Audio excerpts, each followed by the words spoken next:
about 5:30 in the morning. I've just dropped off Pete at the airport. He's worked up so many extra hours this year, but he's been approved 2 days off in lieu, so he's flying up. It's Thursday morning, so he's flying up today, coming back Sunday. He's visiting Zoe up in Canberra, so it'll be really good for him, but I have to work, so I am here on my own. Well, with Hobbs, but he probably won't talk to me. I'm not quite home, but I've just pulled over to show you not a bad sunrise. I'm really not sure if I'm just very tired because I got up about 2 hours earlier than normal, or if maybe I'm just a bit out of sorts because I'm not going to see Pete till Sunday night now. Maybe both. Anyway, I'm home and I am going to make myself a lovely cup of tea and find something wholesome to watch on TV for at least half an hour. I have a cuddly cat. It's about 9 o'clock. I had a cup of tea and I watched Ruby Granger on holiday in Scotland for a while, and then I did some journaling, some planning in the notebook, followed by a session of brainstorming in Notion just on my phone. I'm now filming on my phone. And Hobbs, he's missing Pete too, so I'm getting lots of cuddles. Oh. So I need to leave in about an hour because I am going to a talk at the museum, which I'll tell you a little bit about that. Okay, had a moment dealing with Velcro Cat over here, then had a call from Pete. He only just arrived in Melbourne and it's now 9:45 after I've had a good chat with him. There was a problem with the computers, so all the flights around Australia seem to be delayed. Means he missed his connection, so thankfully they realised that it was their mistake and he is in the lounge. So he can, get some proper food and relax a bit while he's in Melbourne. But how annoying. So, it sat on the tarmac for ages this morning. Just not much fun. So anyway, I need to go in about 15 minutes because I want to head out by 10 so I can find somewhere to park. And I just want to organise. I've got a bit of things that I need to print and copy at Officeworks for teaching this afternoon, so I just want to organise that quickly and then I'm out of here. I parked in Argyle Street car park and I slathered myself in sunscreen, not because it's super hot, but the sun is really bitey in Tasmania at this time of year. I have 7 minutes to get to the venue, which is just around the corner here. This is like the back of the museum, so I'm almost there. That was such a good talk. Laura is an amazing storyteller and gosh, I want to see the artwork. So it was the Australian exhibit in the Venice Biennale and it won the Golden Lion, which is like, winning Best Picture at the Cannes Film Festival or an Oscar or whatever. And she spoke about it with so much love and passion and I just want to see it. I'm going to let Pete know there is one, there's sort of an excerpt version of it at the National Gallery of Australia, which is in Canberra. That's where he is this weekend. So if he has some time, he might want to go and see that because it wasn't there last time we went to the gallery. Went into the museum cafe afterwards to have lunch with my mum and a few friends that were there. And then I got back to my car. Oh, before I did that, I picked up, we're out of turmeric, so I picked some of that up from the spice shop. Then I went to Officeworks, got my printing done that I needed. And now I'm thinking I've got just over 2 hours until I'm teaching, so I could have a full sleep cycle and still get myself up, hydrate and start teaching on time. if I go lie down now. So that's what I'm going to do. And then I'm going to try and do a bit more work later on tonight and think more about that amazing talk. That was just fantastic. How you going, Hobbs? Okay, I've been home for a little while and I think I'm going to call it a day. I was hoping to get a bit more work done, but I think I just want to chill out. Yeah, so gonna have some dinner and I don't know, watch some TV. Call Pete, see what happened with his day. I think he didn't get into Canberra until like 4 o'clock, which means he spent most of today in Melbourne Airport, which is not great. Anyway, good morning. It is Friday. It's nearly 10 o'clock. Oh, I haven't got my watch on. I've put it down somewhere. I have a big old stack of books here that I want to take some notes from. I have also got my notebook, my little mini notebook that I take with me to interesting things to get notes that I want to transfer onto my laptop into my Notion workspace. I've got my various diary, calendar things, planning stuff over there. I have my breakfast, pancakes with peanut butter and some apple slices.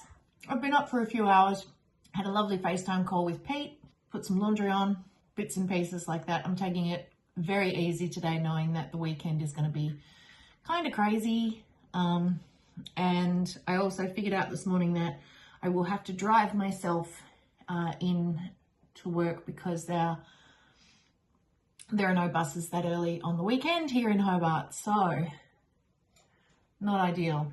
I could get a taxi, but I think parking taxi, I think it's going to cost a similar sort of amount, maybe slightly cheaper.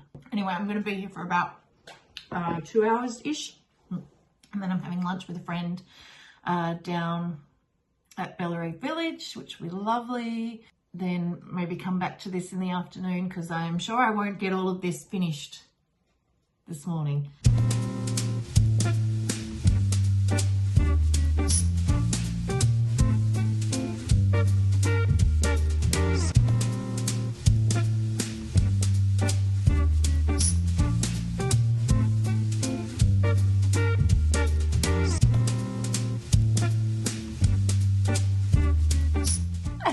A nice amount of notes, I feel, and now I need another cup of tea. Actually, now I need to get ready to go. Oh, that was such a good afternoon. Really yummy food, nice cup of tea at the end, and so good to catch up with Adrienne. She is such a delight. I am so glad that I've met her and that we've stayed in touch. So good.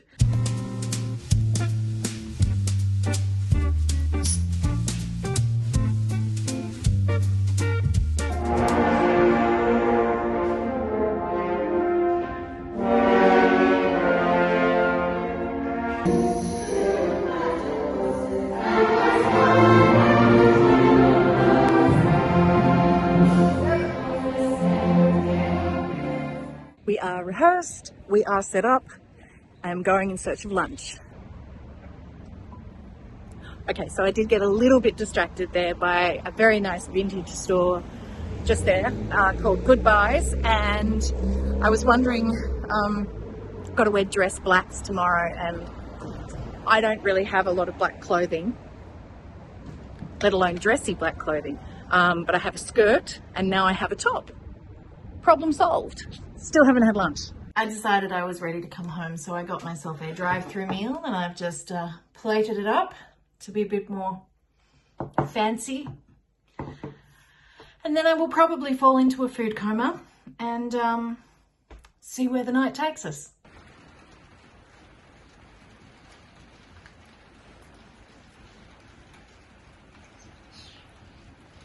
A little bit of rain.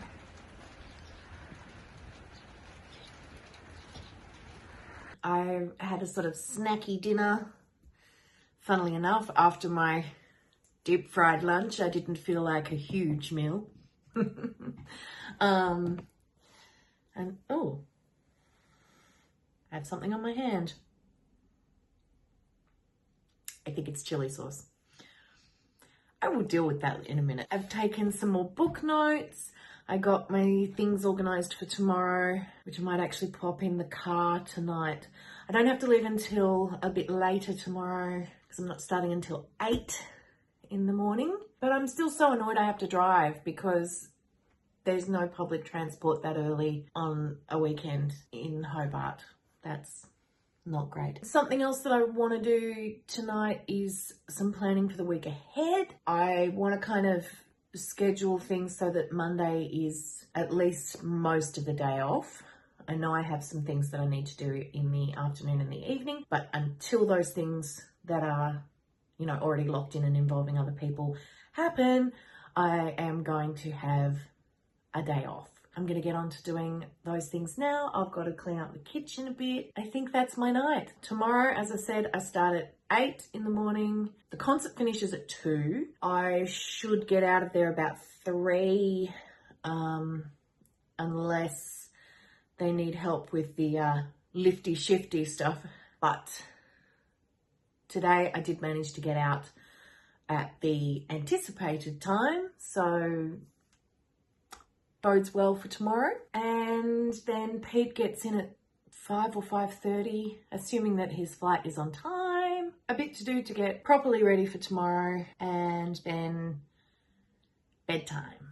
Good morning. We are on the way to the goods shed.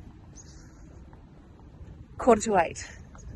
It's only about a 5-minute walk from here, so I should be there with time enough to make myself a cup of tea in the green room before we have to get started properly. As not a morning person, I cannot tell you how much of a difference this extra half hour has made to my morning. I feel much more put together and more awake. Of course, I would prefer it if it were, you know, later in the day again, but we can't have everything we want. I changed my mind on my outfit too. I'm wearing the top that I bought yesterday. Trousers, not skirt. 2 reasons. First of all, pockets. I decided, considering my role for today, pockets was a really good idea. And the other thing is that since I'm going to be on my feet for the next 6 to 8 hours, I'm wearing sneakers. I can get away with that with the trousers, not so much with the skirt. It may look a bit like a building site, but all that orange stuff is there to stop our choristers and musicians from running out into the street after their performance today. And I don't know, I think this is just the aesthetic they're going for in Red Square. I can see people hard at work already. Good news, was here in time. Everything's running smoothly. Bad news, left something really important in my car. Have tea though, and I'm making my way back to get car, which I can, we've got some extra parking around the back that I didn't know we had, so we'll go get my car, move it back here, and then get the things out of the car that I need. We acknowledge that it is a privilege to stand on country and walk in the footsteps of those before us. We acknowledge that sovereignty was never ceded.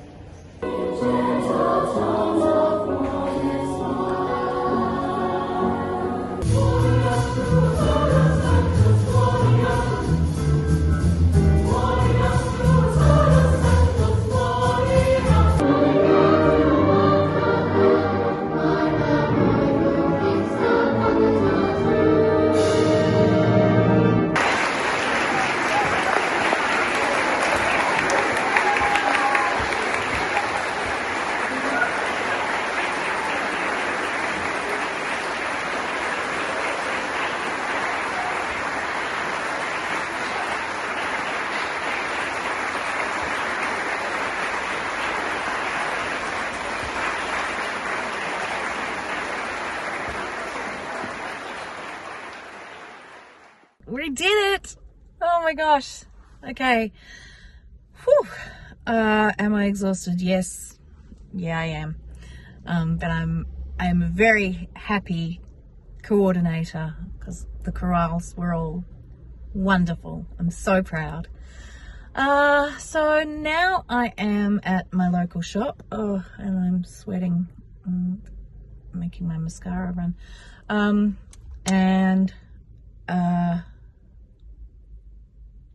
At the local shop, I'm just gonna get, I think, like some dip and something reasonably healthy to snack on, because I have not had a proper meal.